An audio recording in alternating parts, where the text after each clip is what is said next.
So today I have themed this video successful relationships. And what I want to say here, first of all, is that I am not a marriage counselor. I'm not a guru on marriages. I'm not a marriage advisor or anything. But what I am is somebody who is married, and I can only share my own personal experiences. So anything I say is based on how I live my life, on how my own marriage is going. The other thing that one can do for a successful relationship is to show acts of kindness and affection. You know, people say, oh, I married this person, I love this person, I'm in this relationship with this person, but you're not doing acts of kindness. You're not showing affection. Affection doesn't necessarily mean kissing and having sex and all of that. It's just letting someone know how much you appreciate them. If you go out, why don't you buy a bunch of flowers for this lady? If you go out, why don't you buy a perfume for this man? It doesn't even have to do with you spending money. It's picking up your phone and calling, hey, where are you? How are you doing? How's your day going? I hope you're having a fantastic day. Let that person feel loved. Let that person feel wanted. Let that person feel your affection. Let them feel that you appreciate them. That goes a long way to make relationships successful. The other thing I would like to add is supporting each other. Sounds like I've already talked about it, but no. Sometimes, especially with the background where we come from, where there's this idea that it's the woman that does the cooking, the cleaning, the sweeping, the looking after the children and everything. The man will go to work and come down and sit down and cross his leg.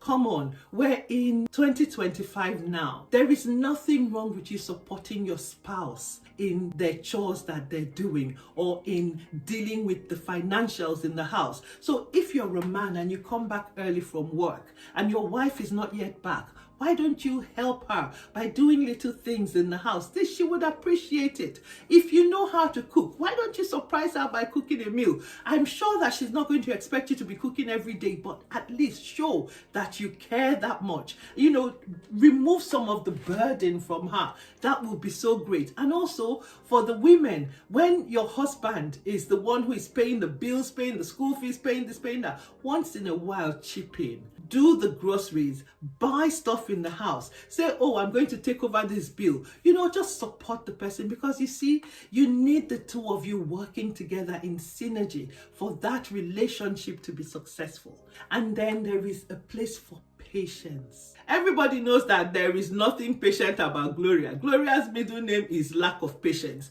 but I am trying and God is helping me. I feel that if a relationship is going to be successful, you have got to be patient with your spouse. This is because remember I said that you people come from different backgrounds and have had different upbringings. What's important to you may not be what's important to him or to her. And therefore, you find yourselves always arguing and fighting and shouting and making an issue of things that are not necessary or things that are not necessarily an issue. You know, when you're patient, honestly, there is peace in that relationship. Patience is everything, honestly. If you're patient, and then it's not just being patient, but also showing them. So if there's something that causes you aggro, that the person does that causes you aggro, patiently show them the way to do it so that at least they're doing it the way that you want it. And then we can get rid of all the wahala that will come as a result of your impatience or a result of you being upset about something and all of that. Then there is forgiveness. Oh my God, forgiveness is really, really important, because you're both individuals and you're human and you are bound to upset each other. But being able to forgive, being able to let it go, being able to, you know, not make an issue of a thing or go to bed in anger and not forgive your spouse. Oh my God.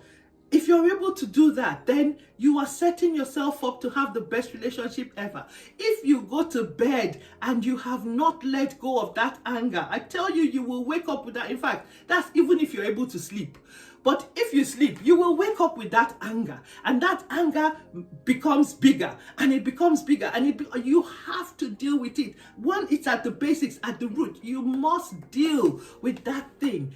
A successful marriage or a successful relationship, it requires patience, it requires forgiveness. And finally, be sensitive. that is really important. I've already addressed it at the start, but I want to make it a point.